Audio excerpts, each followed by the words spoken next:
ஏன் எதற்கு எப்படி ஆஸ்க் ஜான்சியை கேளுங்கள். ஹாய் ஜான்சி, எப்படி வருடம் முழுக்க கிளியாதவாறு நோட்டுக்கு அட்டை போடுவது? ஹாய் ஃப்ரெண்ட்ஸ், இப்ப நான் சொல்ற மெத்தட்ல அட்டை போட்டீங்கன்னா குழந்தைங்களுக்கு கூட வருஷம் முழுக்க பிரிஞ்சே வராது, கிளியவும் கிளியாது.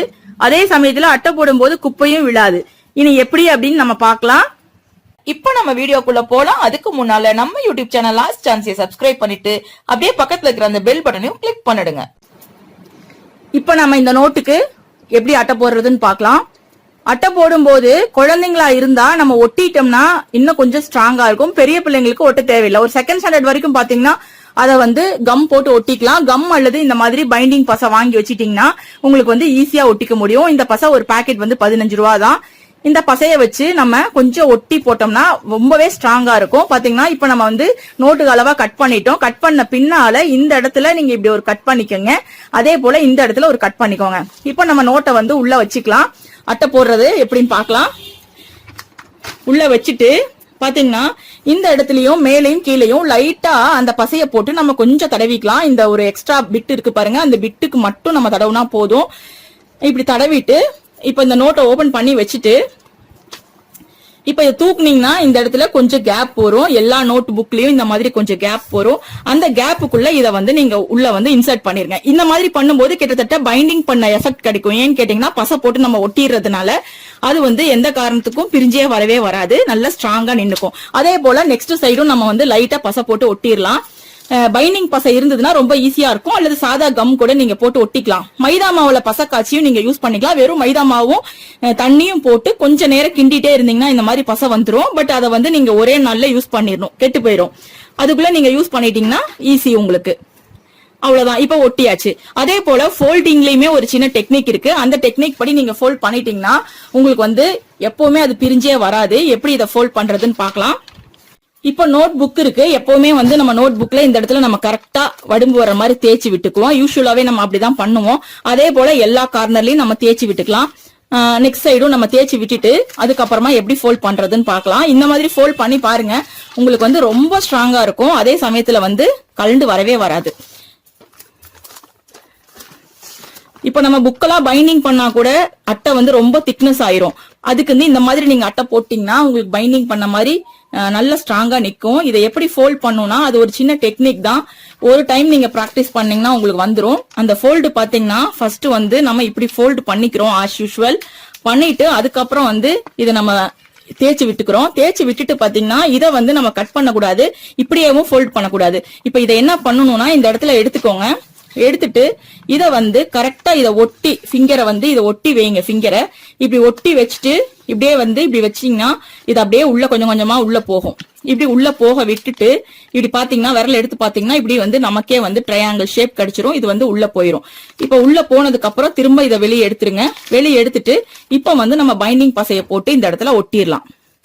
பாத்தீங்கன்னா இதுக்குள்ள கொஞ்சம் லைட்டா நம்ம பசை போட்டா போதும், ரொம்பலாம் போட தேவையில்லை.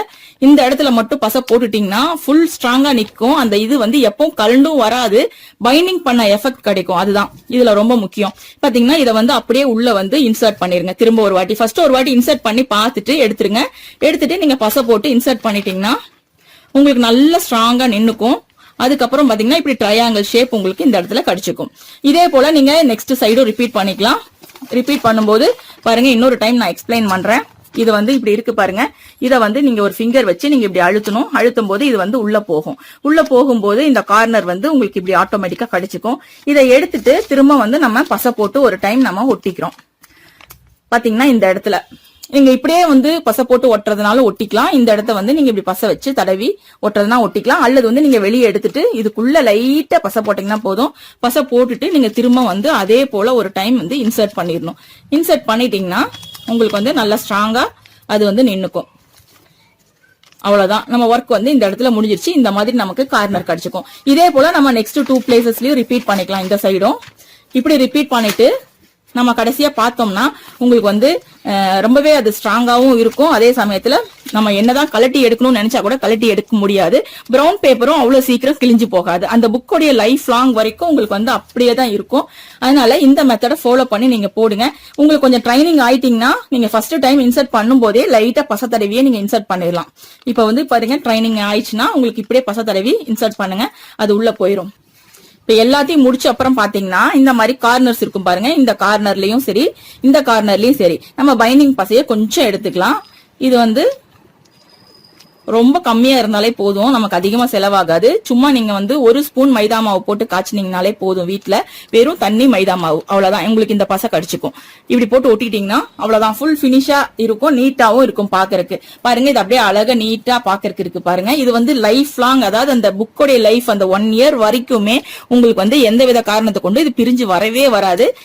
ஒரு டைம் நம்ம வந்து குழந்தைங்களுக்கு செஞ்சு கொடுத்துட்டா போதும். இதே மெத்தட் ஃபாலோ பண்ணி பெரியவங்களும் செய்யலாம். பட் பெரியவங்களுக்கு வந்து ஒட்ட தேவையில்லை, கம் தேவையில்லை. சும்மா வந்து நம்ம உள்ள வந்து இன்சர்ட் பண்ணி ஃபோல்ட் பண்ணாலே போதும். அவ்வளவுதாங்க, நம்ம ஒர்க் வந்து முடிஞ்சது. இந்த மாதிரி அட்டை போட்டு பாருங்க, ஃபுல் நீட்டா இருக்கும். உங்களுக்கு வந்து என்னதான் நம்ம கழட்டி எடுக்கணும்னு நினைச்சா கூட கழட்டி எடுக்க முடியாது. சில குழந்தைங்க வந்து விளையாட்டு போல அப்படியே கழட்டி கழட்டி பார்ப்பாங்க. அந்த மாதிரிலாம் இது கலண்டு வரவே வராது. சோ இந்த வீடியோ உங்களுக்கு பிடிச்சிருந்தா லைக் போட்டு உங்க ஃப்ரெண்ட்ஸ் கூட ஷேர் பண்ணுங்க. மறக்காம நம்ம YouTube channel ask Jhansi subscribe பண்ணிடுங்க. தேங்க்யூ. ஆஸ்க் ஜான்சியை கேளுங்கள். கமெண்டில் கேட்கப்படும் உங்கள் சந்தேகங்களுக்கு அடுத்தடுத்த வீடியோக்களில் விரிவான விளக்கங்கள் தரப்படும். இந்த வீடியோ பிடிச்சிருந்தா லைக் பண்ணிட்டு ஷேர் பண்ணிட்டு மறக்காம ஆஸ்க் ஜான்சி சேனலை சப்ஸ்கிரைப் செய்யுங்க. நன்றி.